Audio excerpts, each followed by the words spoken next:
Welcome back to the show. We are glad to have you with us. Today, we are turning our attention to a piece of media that is, well, more than just a song. It's really a cultural time capsule. It is a very dense one. We're conducting a thorough analysis of Billy Joel's 1989 single, We Didn't Start the Fire. Now, on the surface, this is a pop rock track, and it hit #1 on the charts. But if you actually listen to what's happening vocally, It's a sprint, a lyrical marathon. it's a rapid-fire historical chronicle. It's not just a song. It's a list, a catalog of 118 significant political, cultural, scientific, and sporting events that defined a huge chunk of the 20th century. It's essentially a history syllabus set to a beat, and it serves as a really fascinating historical document when you break it down. So, if we're going to put a framework on this, Yeah. how should we approach it? Well, the song's structure gives us the framework. It spans exactly 40 years. It begins in 1949, which is the year Billy Joel was born, and it concludes in 1989, the year the album Stormfront was released. 40 years of his life. Precisely. So our discussion today is going to examine the origin of the track, dissect the specific historical events cataloged in the lyrics, and then analyze its lasting cultural footprint right up to some very recent adaptations. I think the best way to do this is to treat it as a journey through the headlines of the mid-20th century.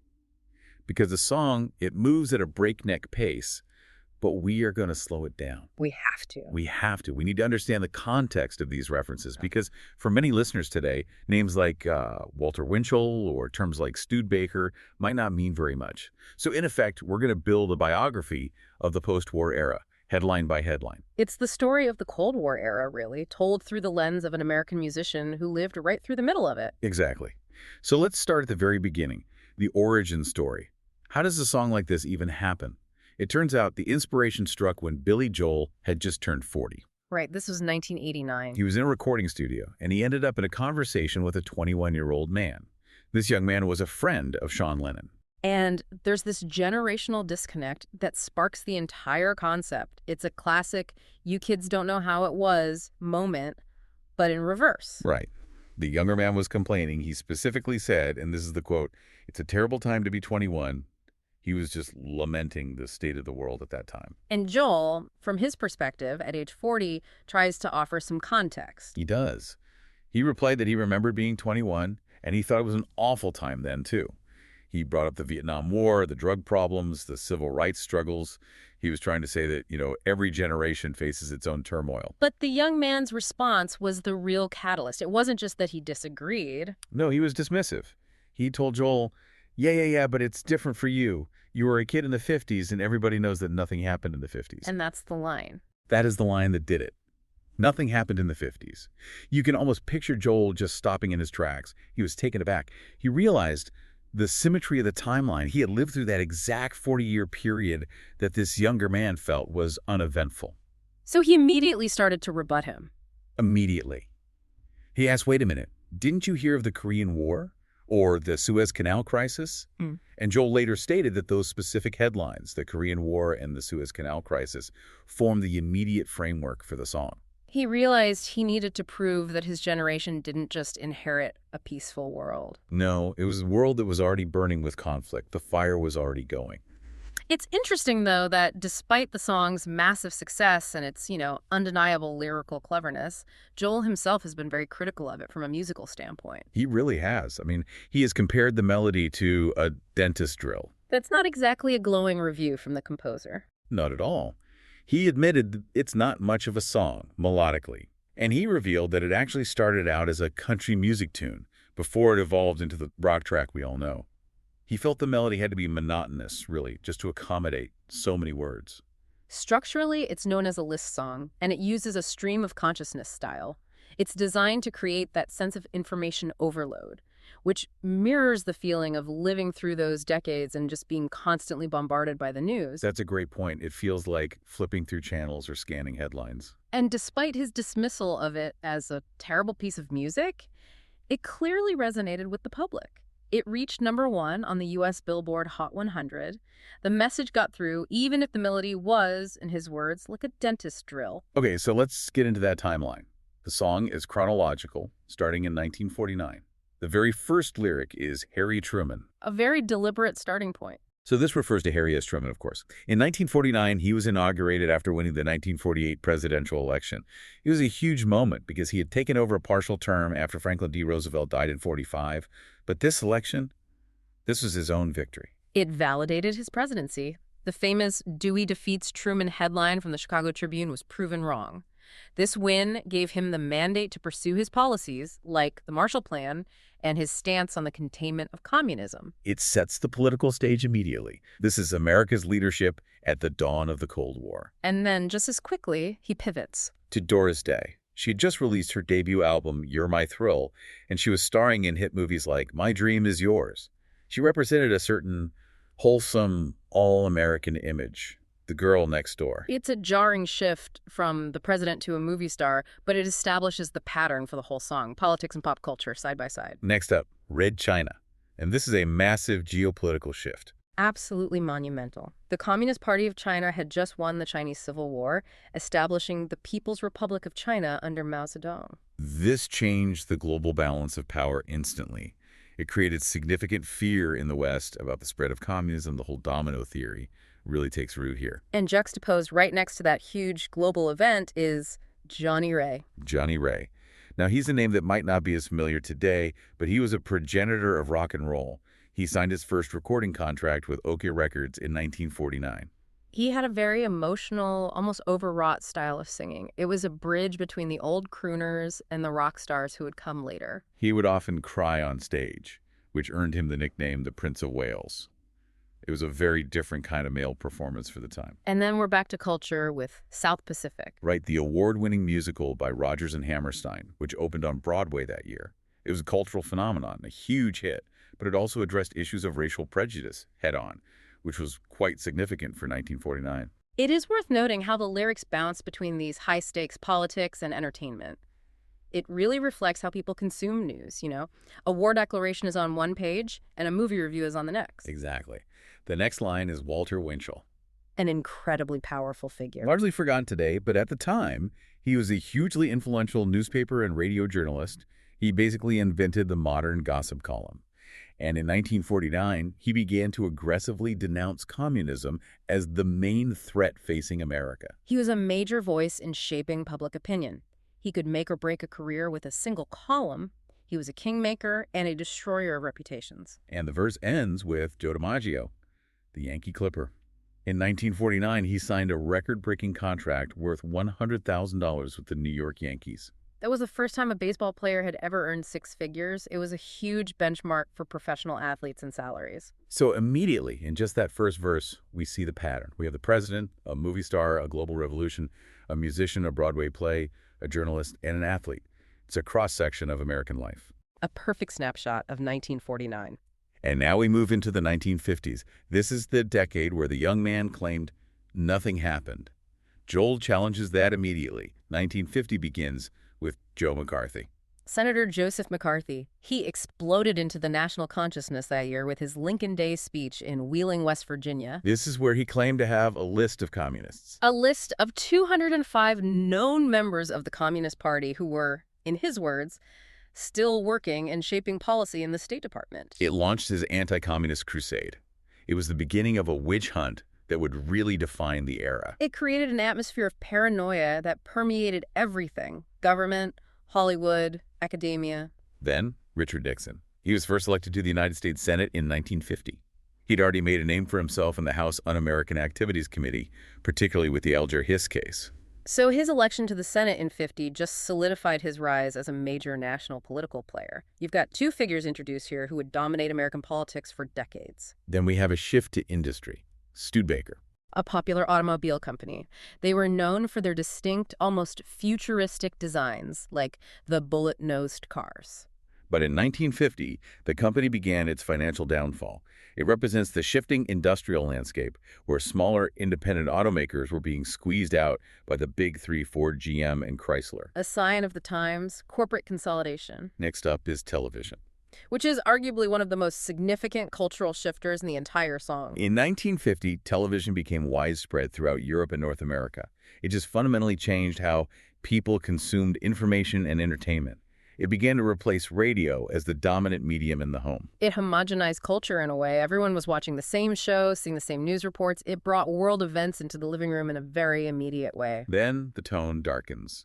North Korea, South Korea. In June of 1950, North Korea invaded South Korea, beginning the Korean War. This was the first major military clash of the Cold War. A hot war within the Cold War context, involving United Nations forces, which were led primarily by the United States. A huge, bloody conflict that is sometimes called the Forgotten War. And right after that, we end 1950 with Marilyn Monroe. She appeared in 5 films that year, including major roles in The Asphalt Jungle and All About Eve. She was ascending from starlet to icon, representing a new kind of Hollywood glamour that was very different from the Doris Day image. The juxtaposition there is so strong. You have the outbreak of a major war in Asia and the rise of Marilyn Monroe happening simultaneously. That's life. Moving to 1951, Rosenbergs. This refers to Ethel and Julius Rosenberg. A married couple convicted of espionage for spying for the Soviet Union. Specifically, they were accused of passing information about the atomic bomb to the Soviets. Their trial and their subsequent execution were incredibly controversial. It polarized the nation. To some, they were traitors. To others, they were martyrs of McCarthyism. And that leads directly to the next lyric, H-bomb. Right. The development of the hydrogen bomb began in the United States. This terrified people. This was a quantum leap in destructive power, an escalation from the atomic bomb used in World War II. It promised even greater destruction. It signaled that the arms race was entering a new, much more dangerous phase. Mutually assured destruction was becoming a reality. Then we pivot to sports. Sugar Ray. Sugar Ray Robinson, the boxing champion. He defeated Jake LaMotta in what was dubbed the St. Valentine's Day Massacre of 1951. He's often cited, even today, as the greatest pound-for-pound boxer in history. A true master of his craft. Then Panmunjom. This is the border village in Korea, where truce talks began between the parties of the Korean War. It signaled that the conflict was becoming a stalemate. The fighting would continue for 2 more years, but this was the beginning of the end. It marked the beginning of that long frozen conflict on the Korean peninsula that persists to this day. A conflict that never officially ended. Then, Brando. Yeah. Marlon Brando. He was nominated for Best Actor for his role in the film adaptation of A Streetcar Named Desire. He fundamentally changed acting with his method style. He brought this raw, mumbling, almost animalistic realism to the screen that contrasted so sharply with the polished, theatrical style of the past. And from the new school to the classic, The King and I. The musical opened on Broadway, starring Yul Brynner and Gertrude Lawrence, another massive Rodgers and Hammerstein success. And finally, for 1951, a literary landmark, The Catcher in the Rye. J.D. Salinger's controversial novel was published. It perfectly captured the angst and alienation of adolescence through the character of Holden Caulfield. It became a staple of high school reading lists and a symbol of teenage rebellion. So again, you have this mix, Cold War anxiety with the H-bomb and the Rosenbergs sitting right next to these massive theatrical and literary landmarks. It shows how culture thrives, even under the threat of annihilation. 1952. Eisenhower.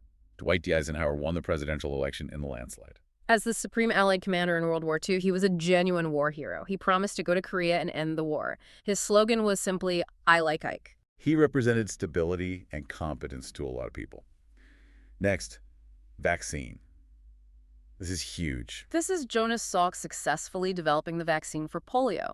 It's difficult to overstate the relief this brought to parents everywhere. Before this, polio was a terror for American families, paralyzing thousands of children every summer. It was a miraculous scientific breakthrough, a true triumph of medical science. Then the song crosses the Atlantic. England's got a new queen. King George VI died, and his daughter, Princess Elizabeth, succeeded to the throne as Queen Elizabeth II. This marked the beginning of a new Elizabethan era in the United Kingdom. And back to sports, Marciano. Rocky Marciano defeated Jersey Joe Walcott to become the heavyweight champion of the world. He was known for his incredible punching power and his iron chin. He remains the only heavyweight champion to retire undefeated with a perfect record of 49-0. Then, Liberace.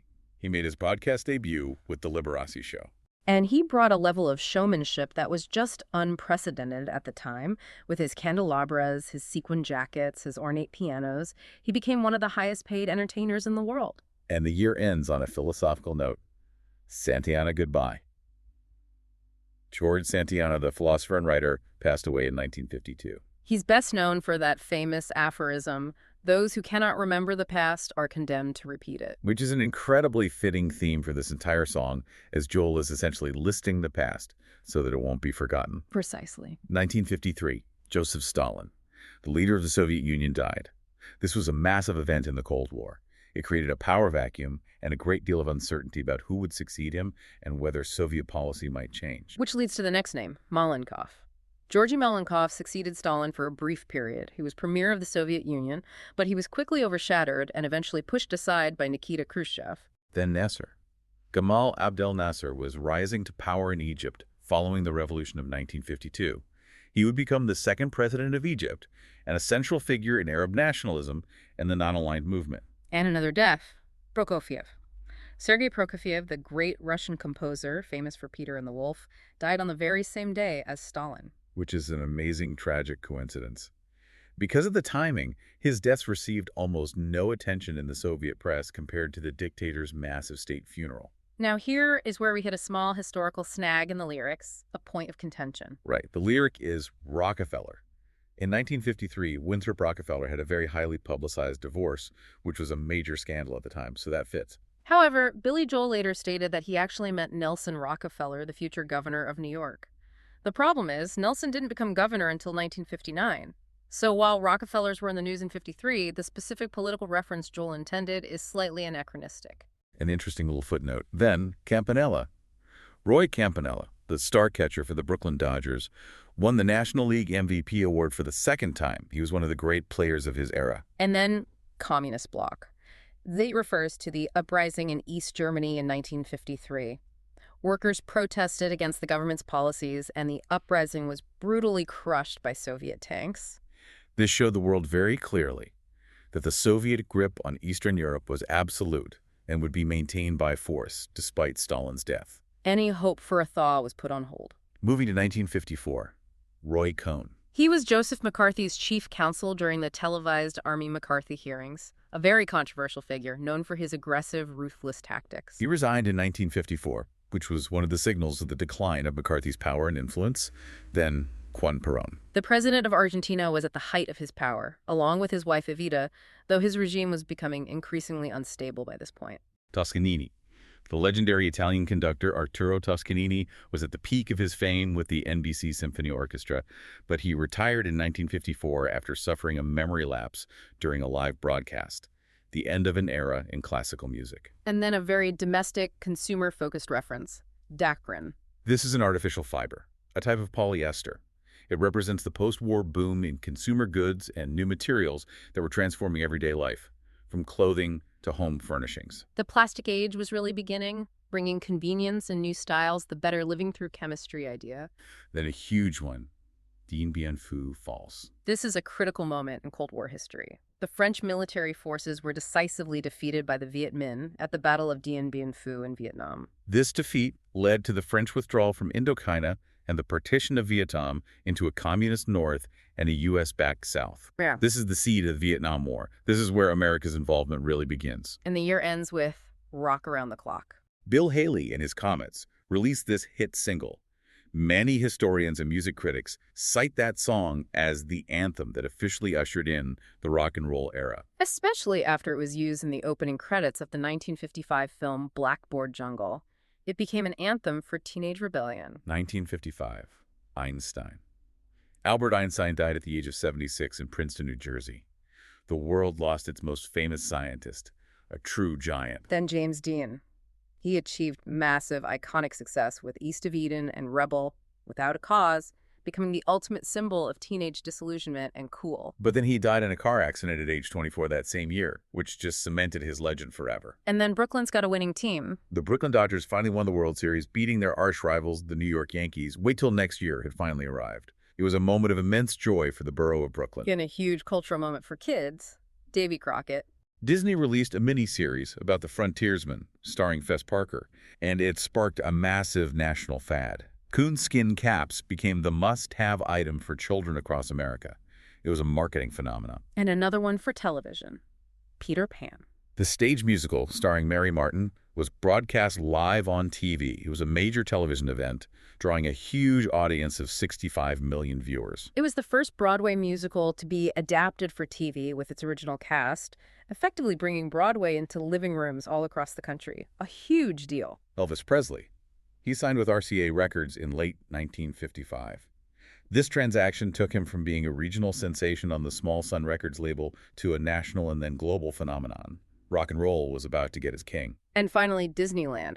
Walt Disney's first theme park opened in Anaheim, California. It completely revolutionized the amusement park industry. It created the concept of the destination theme park and became an absolute cultural landmark. A huge shift in American leisure and tourism. 1956. Bardot. Brigitte Bardot starred in the French film And God Created Woman, which established her as an international sex symbol and brought a new level of sensuality to global cinema. Then, Budapest. The Hungarian Revolution took place. Students and workers rose up against the Soviet-backed government. For a brief, hopeful moment, it looked like they might succeed, but Soviet forces invaded and brutally suppressed the revolution. Thousands were killed. A very clear message was sent to the Eastern Bloc. Alabama. The Montgomery bus boycott was in full swing. This was a pivotal event in the civil rights movement, sparked by Rosa Parks' refusal to give up her seat and led by a young, emerging leader named Martin Luther King Jr. Then Khrushchev. Nikita Khrushchev delivered his secret speech to the 20th Party Congress, in which he denounced the crimes and the personality cult of Joseph Stalin. This signaled a period of de-Stalinization and a relative thaw in Soviet domestic policy, though not, as Budapest proved, in its control over its satellite states. Then Princess Grace. The Hollywood star Grace Kelly retired from acting to marry Prince Rainier III of Monaco, becoming Her Serene Highness Princess Grace of Monaco, a real-life fairy tale for many. Peyton Place. The scandalous novel by Grace Metalis was published. It exposed the dark secrets of small-town New England life, including things like extramarital affairs and incest. It shocked conservative 1950s America. And the year ends with trouble in the Suez Crisis. Egypt under Nasser nationalized the Suez Canal. In response, Britain, France, and Israel invaded Egypt to regain control. This crisis really marked the end of Britain and France as major imperial superpowers. The U.S. and the Soviet Union effectively forced them to withdraw, which brought Cold War tensions squarely into the Middle East. 1957, Little Rock. Governor Orville Faubus of Arkansas engaged in a standoff with President Eisenhower over the integration of 9 African-American students, the Little Rock Nine, into Central High School. Eisenhower had to send in federal troops, the 101st Airborne Division, to enforce the Supreme Court's desegregation ruling in Brown v. Board of Education. A huge moment for civil rights. Pasternak. The Russian writer Boris Pasternak published his novel Dr. Zhivago in Italy because it was banned in the Soviet Union. He was awarded the Nobel Prize for Literature, but was forced by the Soviet government to decline it. Mickey Mantle, the New York Yankees superstar center fielder, was in the middle of a dominant career, winning the American League MVP award again. He was the face of baseball. Kerouac. Jack Kerouac published On the Road, the defining work of the Beat Generation. It questioned the values of mainstream American society and championed a life of freedom and spontaneity. And then, the event that changed everything, Sputnik. The Soviets launched the first artificial satellite into orbit. That single event started the space race. It caused a wave of panic in the United States that they were falling behind technologically and militarily. It led to massive investments in science and education, the creation of NASA. It's hard to overstate its impact. Zhou Enlai. The premier of China, a key figure in Chinese diplomacy, survived an assassination attempt. Then Bridge on the River Kwai. The epic film was released and won the Academy Award for Best Picture. A massive cinematic achievement. 1958, Lebanon. A political crisis there led to U.S. intervention. President Eisenhower sent Marines to Beirut to stabilize the pro-Western government, invoking what became known as the Eisenhower Doctrine. Charles de Gaulle. He was elected the first president of the French Fifth Republic, returning to power to resolve the crisis in Algeria and rewrite the French Constitution. California baseball. This is a heartbreaking one for New York. The Brooklyn Dodgers and New York Giants baseball teams moved their franchises to Los Angeles and San Francisco, respectively.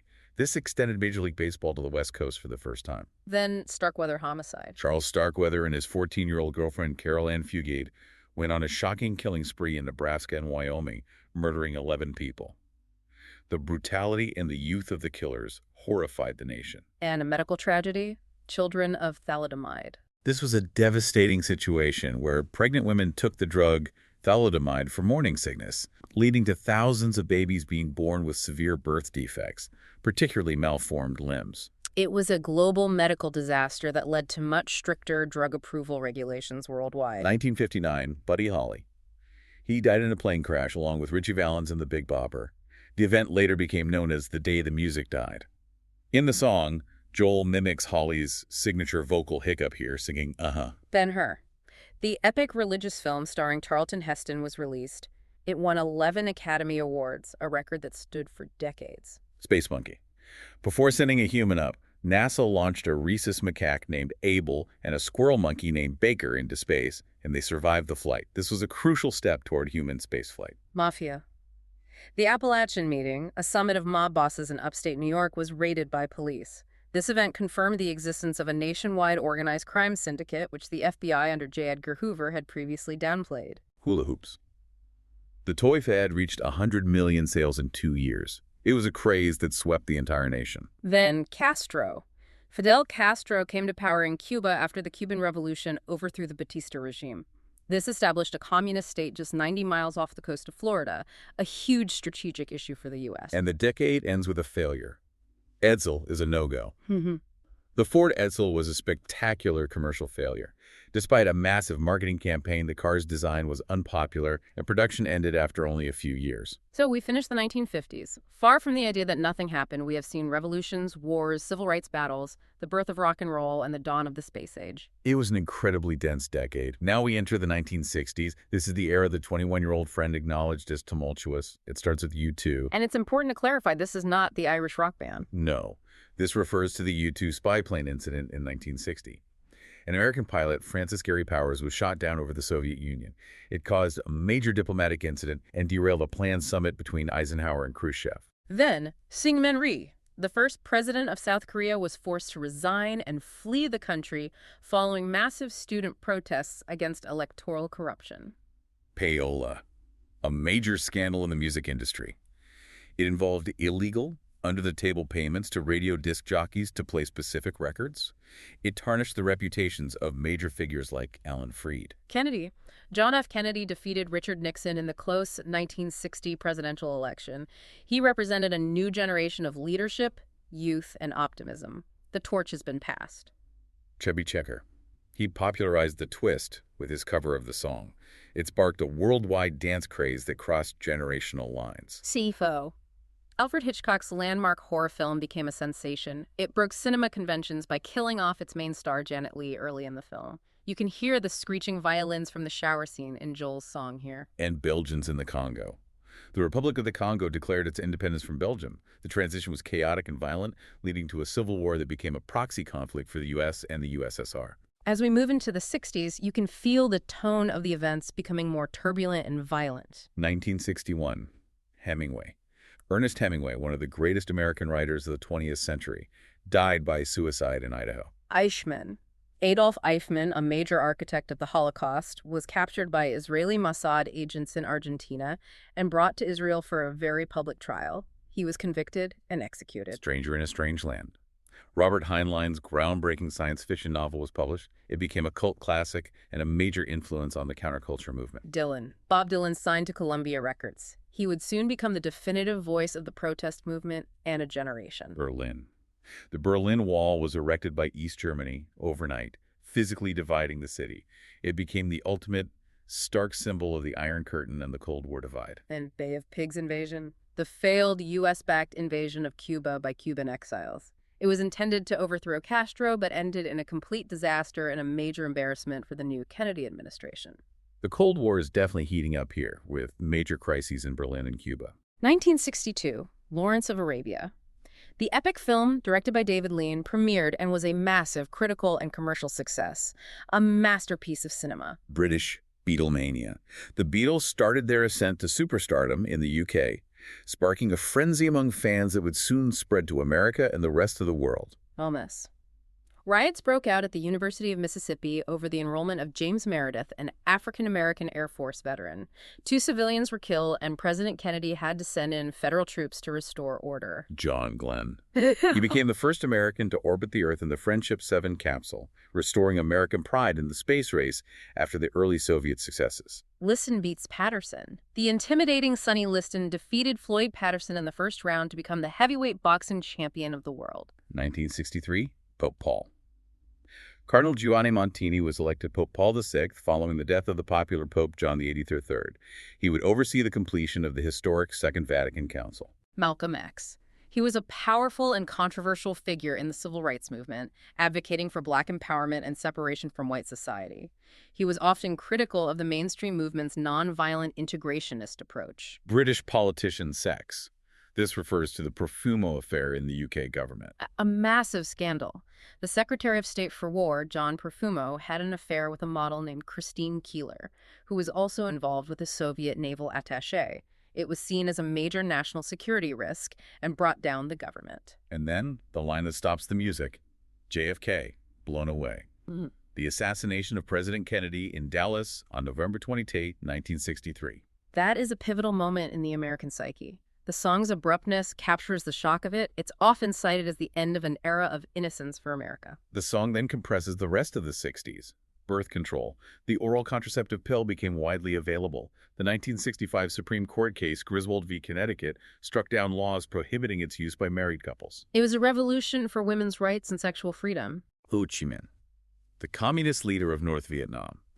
The war there was escalating significantly under President Lyndon Johnson following the Gulf of Tonkin incident. Richard Nixon back again. After losing the presidency in 1960 and the California governor's race in 1962, Nixon made a remarkable political comeback to win the presidency in the turbulent year of 1968. Moonshot. Apollo 11 landed on the moon in July 1969. Neil Armstrong and Buzz Aldrin walked on the lunar surface, fulfilling Kennedy's goal set earlier in the decade. And Woodstock, the legendary music festival in upstate New York that attracted around 400,000 people. It was the cultural apex of the hippie movement and the counterculture. It's interesting how the late 60s, which usually get so much attention, are moved through so quickly here to get to the 70s and 80s. I think he felt those events were already well known to the person he was arguing with. He was building his case towards the present day. Into the 1970s. Watergate. The political scandal that began with a break-in at the Democratic National Committee headquarters and ultimately led to the resignation of President Richard Nixon in 1974 to avoid impeachment. A national trauma that destroyed public trust in government for a generation. Punk rock. A new musical movement emerged as a raw, aggressive reaction against the perceived bloat and excess of mainstream 70s rock. Bands like the Ramones in New York and the Sex Pistols in London. Begin. Menachem Begin, a former paramilitary leader, became Prime Minister of Israel in 1977. He would go on to sign the historic Camp David Accords with Egypt's Anwar Sadat. Reagan. Ronald Reagan began his presidential campaign in 1976, mounting a strong challenge against the incumbent President Gerald Ford for the Republican nomination. Although he lost that nomination, it set the stage for his landslide victory in 1980. Palestine. The Israeli-Palestinian conflict escalated, with increased violence, the rise of the PLO, and terrorism becoming a major international concern. Terror on the airline. This references the numerous aircraft hijackings of the era, such as the hijacking of an Air France flight that led to the daring Operation Entebbe rescue mission by Israeli commandos in Uganda. Air travel was seen as increasingly dangerous. Ayatollahs in Iran. The Iranian Revolution of 1979 saw the overthrow of the U.S.-backed Shah and the rise of the Ayatollah Khomeini, establishing a fundamentalist Islamic republic. This led directly to the Iran hostage crisis. And Russians in Afghanistan. The Soviet Union invaded Afghanistan in late 1979 to prop up a struggling communist government. It turned into a decade-long bloody conflict that has been called the Soviet Union's Vietnam. The 70s verse feels very fragmented and chaotic, much like the decade itself. Geopolitical instability and a sense of disillusionment are the main themes. Finally, we reach the 1980s. This was the modern era for Joel when he wrote the song Wheel of Fortune. The game show, with host Pat Sajak and Vanna White, became a massive hit in syndication, a daily ritual for millions of households. Sally Ride. In 1983, she became the first American woman to travel to space aboard the Space Shuttle Challenger, a huge milestone for NASA and for women in science.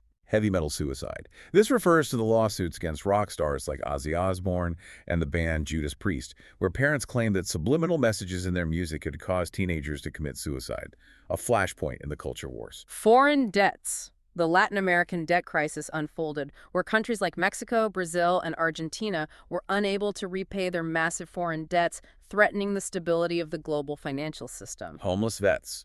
Vietnam veterans were struggling on the streets in large numbers, dealing with PTSD, addiction, and a lack of support. They became a visible and tragic sign of the war's lingering legacy. Then AIDS. The AIDS epidemic emerged and grew into a global health crisis. It was initially misunderstood and tragically ignored by many in power, leading to fear, stigmatization, and a devastating death toll. Crack. The crack cocaine epidemic devastated inner-city communities in the United States, leading to a huge spike in crime, addiction, and violence. Bernie Goetz, the subway vigilante. In 1984, he shot 4 young black teenagers who he claimed were trying to mug him on the New York City subway. He was celebrated as a hero by some who were fed up with crime, highlighting the intense racial and social tensions of the time. Hypodermics on the shores. In the summers of 1987 and 1988, medical waste, including thousands of syringes, washed up on the beaches of New Jersey and New York. It forced beach closures and became a potent symbol of environmental mismanagement. China is under martial law. This refers to the Tiananmen Square protests in Beijing in 1989. The Chinese government declared martial law and sent in the military with tanks to crush the pro-democracy movement, resulting in a massacre. And the song ends with rock and roller cola wars. Coke and Pepsi engaged in aggressive marketing campaigns, hiring the biggest rock and pop stars in the world, Michael Jackson, Madonna, and even Billy Joel himself, to promote their products. It symbolized the total commercialization of rock culture. The 80s verse is quite dark. You have AIDS, crack, environmental disasters, and political repression. It contrasts sharply with the nostalgia that is often associated with the 50s. It paints a picture of a very gritty reality. And the music video for the song really reinforces this timeline. It was directed by Chris Blum, and it features a married couple in a kitchen that evolves through the decades. It's a very effective domestic view of history, anchoring all these global events in the most familiar of settings. The home. Right. You see the 1950s housewife burning dinner. Right. Then the 1960s version of her is popping pills while her family ignores her. Later, you see their counterculture kids burning draft cards in that same kitchen.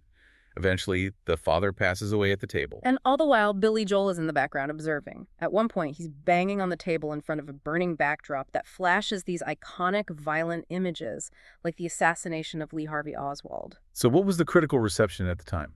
It was very mixed. Commercially, it was a smash hit.